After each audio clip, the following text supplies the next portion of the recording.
Okay, good morning students. Now we are going to 10th standard. Today we are conducted new topics, geography unit 5. So whatever topic, population, transport, communication and trade. So இந்தியாவினுடைய மக்கள் தொகை பார்க்க போறோம், population and transport, போக்குவரத்து பத்தி பார்க்க போறோம். Next communication, தொலைத்தொடர்பு பத்தி பார்க்க போறோம். Next trade, வணிகம் பத்தி பார்க்க போறோம். So இந்தியாவில் நடக்கக்கூடிய இந்தியாவில் இருக்கக்கூடிய மக்கள் தொகைகள், போக்குவரத்து துறைகள், அப்புறம் வந்து தொலைத்தொடர்பு துறைகள் அண்ட் வணிகத்துறைகள் இது எல்லாத்தையும் பற்றி நம்ம என்னன்னு சொல்லிட்டு பார்க்க போகிறோம். ஸோ ஓவரால் கண்டென்ட் இந்த லெசனில் என்ன கொடுத்துருக்காங்க அப்படின்னு சொல்லிட்டு நம்மளுக்கு லேர்னிங் அப்ஜெக்டிவில் கொடுத்துருப்பாங்க. To understand the growth of distribution of the population in India அப்படின்னு சொல்லிட்டு கொடுத்துருக்காங்க. இந்தியாவின் மக்கள் தொகை வளர்ச்சி மற்றும் பரவலை பற்றி நம்ம டு அண்டர்ஸ்டாண்ட் புரிஞ்சு கொள்ளுதல் போகிறோம். Next to now about the human development in India, இந்தியாவின் மனிதவள மேம்பாடு பற்றி நம்ம தெரிந்து கொள்ளுதல் போகிறோம். To learn the transport system of India, so இந்தியாவின் போக்குவரத்து அமைப்புகளை பற்றி தெரிந்து கொள்ளுதல் போகிறோம். To understand the communication system in India, இந்தியாவின் தொலைத்தொடர்பு அமைப்புகளை பற்றி தெரிந்து கொள்ளுதல் போகிறோம் அன்று புரிந்து கொள்ளுதல் போகிறோம். To assess the natural of the trade in India, இந்தியாவின் வணிகத்தின் தன்மையை மதிப்பீடு செய்தல் அப்படின்னு சொல்லிட்டு சொல்றாங்க. சரி, assess the nature of trade in India. Okay, introduction என்ன கொடுத்துருக்காங்க நம்மளுக்கு. The study of human population in one of the most important aspect of the geography and any region. The human population has the many components of the most fundamental are its number, composition, distribution and density. So density means என்ன சொல்றாங்க, அடர்த்தி அப்படின்னு சொல்லிட்டு சொல்றாங்க. Therefore it's the essential to study these components. The study on this aspect also world reality of the workforce of their country. Workforce சரியா, வேலை வாய்ப்பு நாட்டினுடைய என்ன சொல்றாங்க மனித சக்தியை வந்து வெளிப்படையாக புரிந்து கொள்ளுதல். ஸோ இந்த மக்கள் தொகை பரவுதல் பற்றி நம்மளுடைய கற்றல் லேர்ன் எப்படி இருக்குது அப்படின்னு சொல்லிட்டு பார்த்தீங்கன்னா, ஒரு புதிய புவியியலினுடைய அடிப்படை மற்றும் புவியியலினுடைய படிப்பதில் உள்ள முக்கிய அம்சங்களில் ஒன்றாக இருக்கிறது. ஸோ ஜியோகிராபிக்கல் புவியியலை சார்ந்த மக்கள் தொகையின் வளர்ச்சி இருக்கும். That's all. ஸோ மக்கள் தொகை பல கூறுகளை வந்து உள்ளடக்கி உள்ளது. ஸோ இதில் மிக அடிப்படையானதுன்னு சொல்லிட்டு பார்த்தீங்கன்னா அதிக எண்ணிக்கை கலவைகள், அப்புறம் என்ன சொல்கிறாங்க கலவையான பரவல்கள். ஸோ மிங்கிளாக இருக்குதுல்ல, ஸோ மிங்கிள் என்ன சொல்கிறாங்க ஆண்கள் பெண்கள் மற்றும் என்ன சொல்கிறாங்க பல்வேறு ரீஜியன்ஸ் சரியா, இவங்க எல்லாமே என்ன சொல்கிறாங்க இருக்கிறாங்க. அதில் மக்கள் தொகை எல்லாமே கலந்து இருக்கிறதுனால மக்கள் தொகை அடர்த்தியாக இருக்கிறது, டென்சிட்டி. எனவே மக்கள் தொகை கூறுகள் பற்றி படித்தல் அவசியமானது ஒன்று. இந்த அம்சங்களை பற்றி ஒரு நாட்டினுடைய மனித சக்தி பற்றி வெளிப்படுத்துவதாக இது அமைகிறது. ஸோ மக்கள் தொகையினுடைய வளர்ச்சியும் மக்கள் தொகையினுடைய அடர்த்தியை பற்றி நம்ம படித்தோம்னா நம்ம நாட்டினுடைய மனித சக்தியை பற்றி நம்ம வெளிப்படுவதாக அமைகிறது அப்படின்னு சொல்லிட்டு கொடுத்துருக்காங்க. நெக்ஸ்ட் பாப்புலேஷன் 5.1 கொடுத்துருக்காங்க. The total number of the people residing in a country at the specified period of the time is called the population of that country. India is the second most populous country in the world, next only in China. சரியா, நம்ம எல்லாருக்குமே தெரியும் India என்ன சொல்றாங்க, உலகத்தில் சீனாவுக்கு அடுத்தபடியாக 2வது இடத்தில் உள்ளது. மக்கள் தொகை பரப்பளவில் 2வது இடத்தில் வந்து இந்தியா உள்ளது. India covers only 2.4% of the land area the world. சரியா, உலகத்தில் 2.4% உலக அளவில் வந்து பார்த்தீங்கன்னா மக்கள் தொகை அடர்த்தியை வந்து கொண்டுள்ளது. But is the home about 17.5% of the world's population. உலக மக்கள் தொகையில் சரியா, இது வந்து லேண்ட் ஃபர்ஸ்ட் நம்ம சொன்னது 2.4. இப்போ உலக மக்கள் தொகையில் வந்து பார்த்தீங்கன்னா 17.5 சரியா பர்சன்டேஜ் வந்து உலக அளவில் வந்து மக்கள் தொகை கொண்டுள்ளது India. It show was that proportion of the population of the India far higher than in the population of the its area. Thus little more than one out of every 6 person in the world is from India. அதாவது என்ன கொடுத்துருக்காங்க, ஒரு குறிப்பிட்ட காலப்பகுதியில் ஒரு குறிப்பிட்ட நாட்டில் வசிக்கின்ற மொத்த மக்களுடைய எண்ணிக்கை மக்கள் தொகை என்று அழைக்கப்படுகிறது. சீனாவிற்கு அடுத்தபடியாக உலகின் 2வது மக்கள் தொகை கொண்ட நாடு India. Third point, so India 2.4% மட்டுமே வந்து கொண்டு உள்ளது அப்படின்னு சொல்லிட்டு கொடுத்துருக்காங்க. உலக அளவில் உலகினுடைய மொத்த மக்கள் தொகை பரப்பளவில் 2.4% மட்டுமே கொண்டுள்ளது. ஆனால் உலக மக்கள் தொகையில் 17.5% கொண்டுள்ளது. இது இந்திய மக்கள் தொகை விகிதம் அதனுடைய பரப்பளவு விகிதத்தை விட அதிகமாக உள்ளது அப்படின்னு சொல்லிட்டு சொல்றாங்க. இந்தியாவில் இருக்கக்கூடிய பரப்பளவை விட ஸோ லேண்ட் இருக்குல்லவா, லேண்ட் அதனுடைய பரப்பளவை விட மக்கள் தொகை வந்து அதிகமாக இருக்குது அப்படின்னு சொல்லிட்டு சொல்றாங்க. ஸோ அதனால தான் வந்து பார்த்தீங்கன்னா டென்சிட்டி வந்து அதிகமாக வந்து ஏற்படும். டென்சிட்டினா அடர்த்தி. சரி, அது வந்து ஜார்க்கண்ட் அந்த மாதிரி ஒரிசா ஹரியானா அந்த மாதிரி சைடில் வந்து ஊபி இதிலெல்லாம் வந்து பார்க்கலாம் மக்கள் தொகை அடர்த்தி எப்பவுமே அங்கே அதிகமாக இருக்கும். ஓகே, நெக்ஸ்ட் நான் கொடுத்துருக்காங்க லாஸ்ட் பாயிண்ட்டு. அதாவது உலகத்தில் இருக்கிற மக்கள் தொகை எல்லாரும் வேர்ல்ட் எவர் சொல்றாங்க, உலகம் ஃபுல்லாக இருக்கிறது யூனிவர்சல் ஃபுல்லாக 6 மெம்பர்ஸில் 1 மெம்பர்ஸ் கண்டிப்பாக இந்தியனாக இருப்பாங்க அப்படின்னு சொல்லிட்டு சொல்றாங்க. அதுதான் நம்ம பெருமையாக சொல்லிக்கக்கூடிய விஷயம். ஸோ இந்தியர்கள் இல்லாத துறையே வந்து உலகத்தில் இல்லை அப்படின்ற கூட நம்ம சொல்லிக்கலாம். சரிங்களா? That's all. நெக்ஸ்ட் வந்து சென்சஸ் கொடுத்துருக்காங்க. சென்சஸ் வந்து பார்த்தீங்கன்னா மக்கள் தொகையினுடைய கணக்கெடுப்பு. ஸோ இப்போ எடுத்துகிட்டு இருக்காங்க, ஆமாம் தானே? ஸோ ஓட் லிஸ்ட் எடுத்துகிட்டு இருக்காங்க, வாக்காளர் பட்டியல் சேகரிச்சுட்டு இருக்காங்க. இப்போ நியூவாக 1.62 சரியா 1,62,000 பேர் வந்து புதிய வாக்காளர்கள் அப்படின்னு சொல்லிட்டு நியமனம் பண்ணியிருக்காங்க லாஸ்ட் நியூஸில் அப்படின்னு சொல்லிட்டு நான் பார்த்தேன். ஸோ என்ன சொல்கிறாங்க, இஸ் பிகேம் ஏ மேஜர், அவங்களாம் வந்து மேஜர் ஆகிட்டாங்க, குடியுரிமை பெற்றிருக்கின்ற ஒரு ஓட்டு போடுற அளவுக்கு வந்து வளர்ந்துட்டாங்க அப்படின்னு சொல்லிட்டு சொல்கிறாங்க.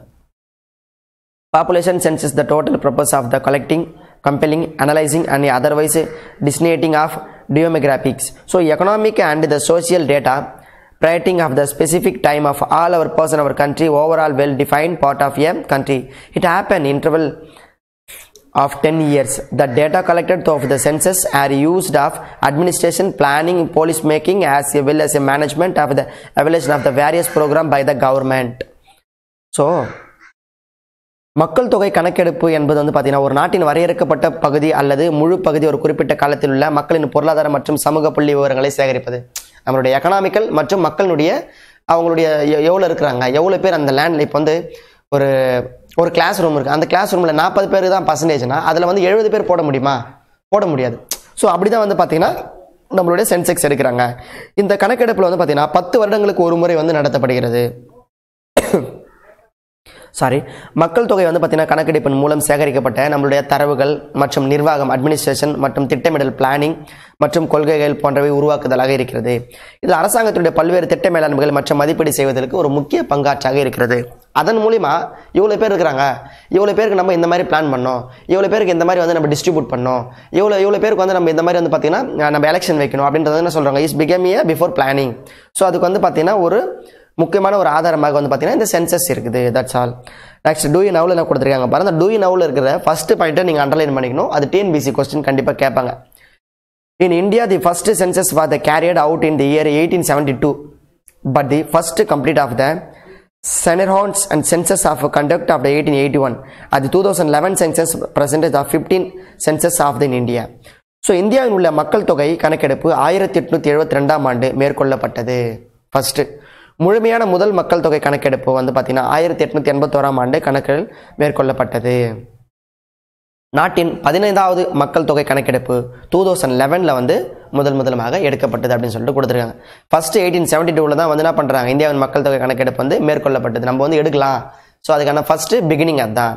1881 வந்து பார்த்தீங்கன்னா அது வந்து தொடர்ச்சியாக வந்து நடைபெற்றது. ஸோ அப்புறம் வந்து பார்த்தீங்கன்னா 15வது மக்கள் தொகை கணக்கெடுப்பு அப்படின்னு சொல்லிட்டு பார்த்தீங்கன்னா 2011 லாஸ்ட்டாக நடந்தது அப்படின்னு சொல்லிட்டு சொல்லியிருக்காங்க. ஜாகிரபி புக்லையும் சரி, என்ன சொல்கிறாங்க, ஜாகிரபி லெசன் லாஸ்ட் லெசன்லையும் சரி 2011 தான் லாஸ்ட் எண்டிங் வரையும் கொடுத்துருப்பாங்க. ஏன்னா நம்மளுக்கு அப்போ தான் லாஸ்ட்டாக எடுத்த சென்செக்ஸ், அதுதான் நம்ம ஜாகிரபிகள் மூலிமா புவியியல் சார்ந்த வந்து அளவீடு முறை வந்து பார்த்தீங்கன்னா 2011 தான் எடுத்திருப்பாங்க. இப்போ நம்மளுக்கு 1870 கொடுத்துருப்பாங்க, 1901 2011 வரையும் கொடுத்துருப்பாங்க. கிட்டத்தட்ட வந்து பார்த்தீங்கன்னா கொடுத்துருக்காங்க மக்கள் தொகையினுடைய கணக்கெடுப்பை பற்றி நம்மளுக்கு கொடுத்துருக்காங்க. Next distribution and density of the population, மக்கள் தொகை அடர்த்தி மற்றும் மக்கள் தொகை பரவல் அப்படின்னு சொல்லிட்டு கொடுத்துருக்காங்க. பரவல். So the terms population distribution refer to the way of the people are spaced of the earth in surface. The distribution of the population in India is quite even because of the vast variation in the availability of resource. So population is the mostly concentrated of the region's industrial center and the goods agriculture lands and is the other land. The areas such as the high mountains, air land, thickly forest areas and somewhat remote corners are very thinly populated and some areas of even uninhabited. Terrain and climate, soil, water, bodies, mineral resource, industrial transport and urbanization are the major factors which affect the distribution of the population in country.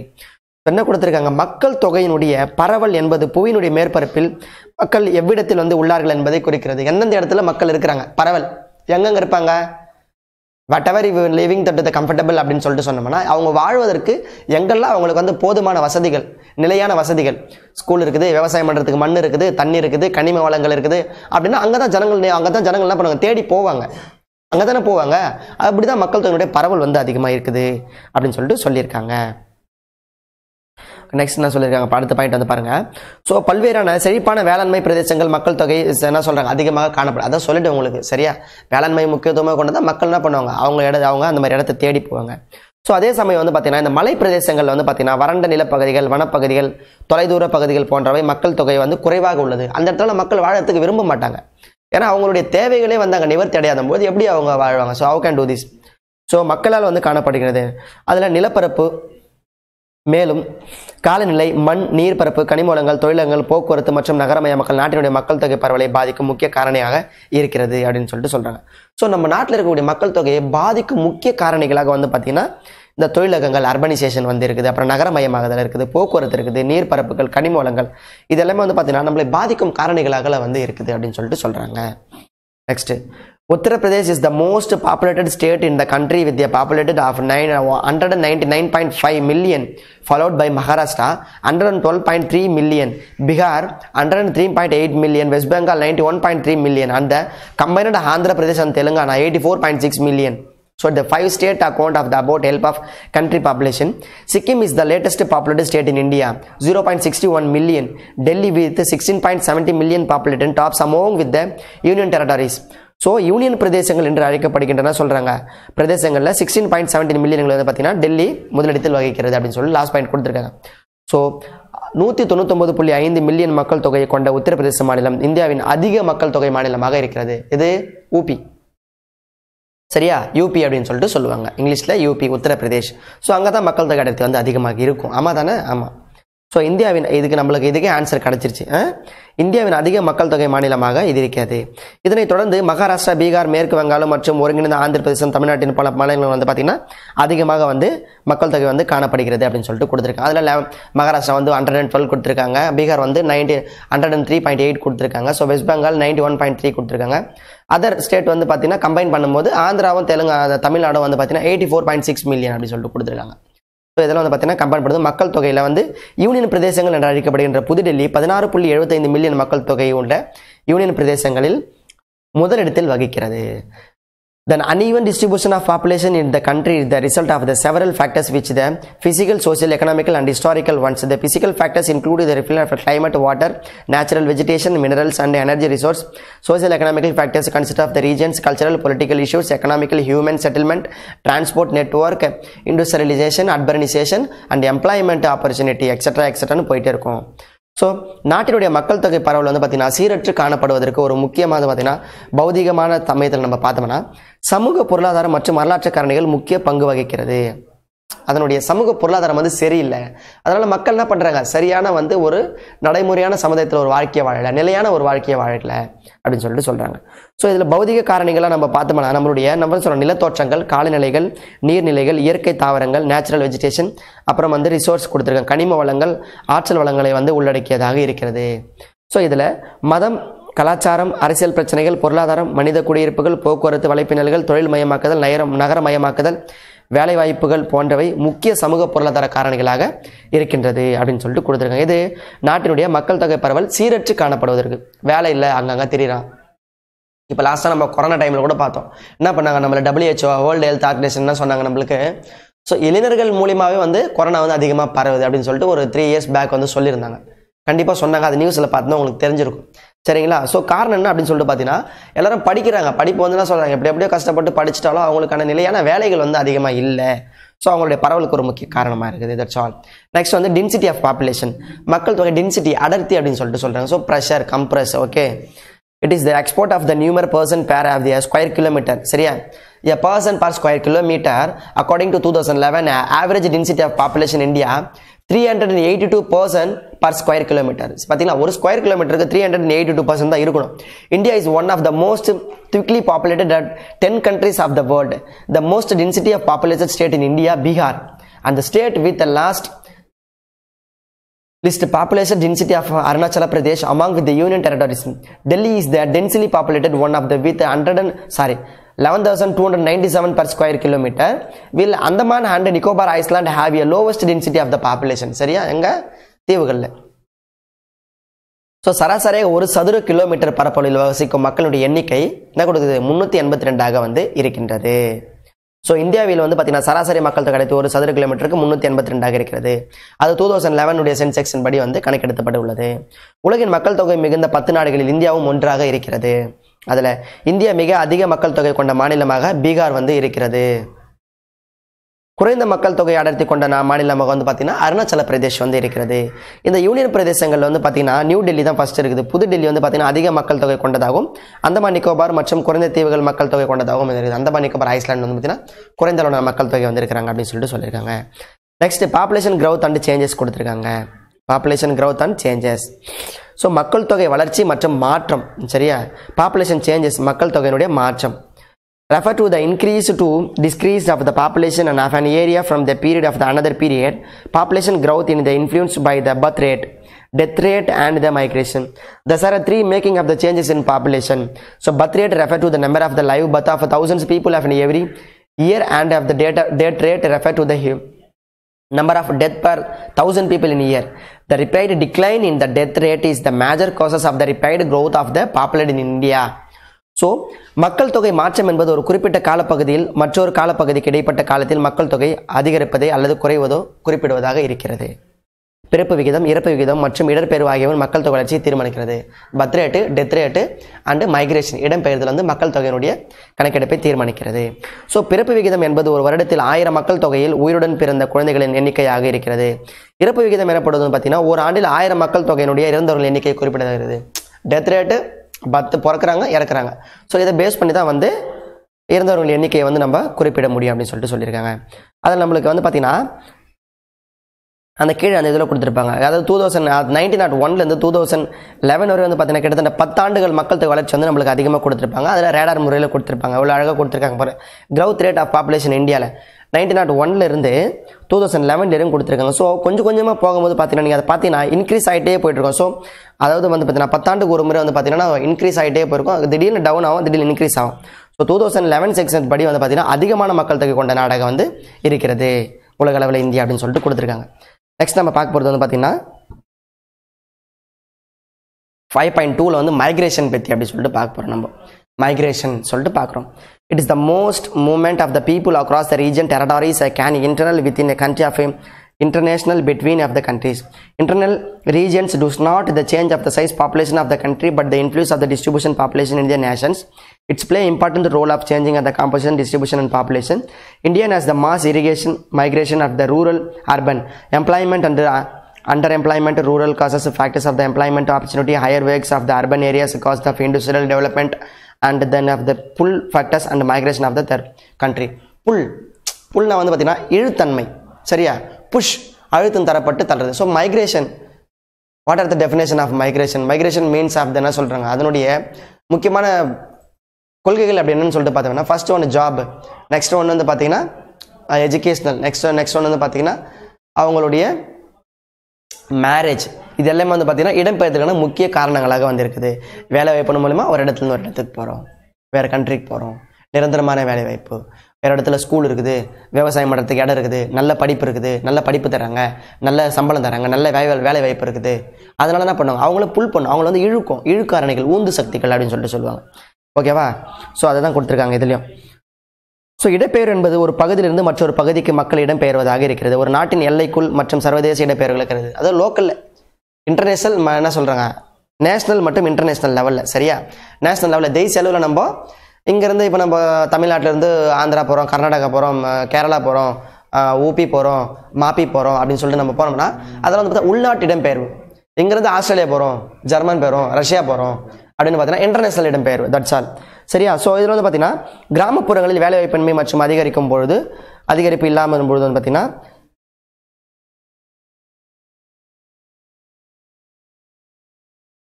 அதிகமான அவங்க தகுதிக்கு ஏற்ப வேலைவாய்ப்பு கிராமப்புறங்கள் இல்லாதனால அர்பனை நோக்கி போகிறாங்க, நகரத்தை நோக்கி போகிறாங்க. அதுவும் ஒரு இடம்பெயர்வு. That's all. Next population composition அப்படின்னு சொல்லிட்டு மக்கள் தொகையினுடைய கலவைகள் அப்படின்னு சொல்லிட்டு கொடுத்துருக்காங்க. So population composition refer to the characteristics of the change as sex, material status, caste, religion, language, educational, occupation, etc. The study of composition of the population helps us to understand the social, economical and the demographic structure of the population அப்படின்னு சொல்லிட்டு கொடுத்துருக்காங்க. So மக்கள் தொகை கலவை என்பது பல்வேறு பண்புகளாக உள்ளது. அதில் வயது, பாலினம், திருமண நிலை, சாதி, மதம், மொழி, கல்வி, தொழில் போன்ற உள்ளடக்கியதாக இருக்கிறது. மக்கள் தொகை கலவை பற்றி கற்பது சமூக பொருளாதார மற்றும் மக்கள் தொகையினுடைய அமைப்பை பற்றி உதவுகிறது அப்படின்னு சொல்லிட்டு கொடுத்துருக்காங்க. ஏஜ் காம்போசிஷன் அப்படின்னு சொல்லிட்டு கொடுத்துருக்காங்க. Age composition, the age composition of the population refer to the number population of different of the age groups of country. Population of the nation generally groups into their three broad categories. India has the children who are less than 15 years of the age constitute of 29% of the people above 60 years, constitute of 88.0%.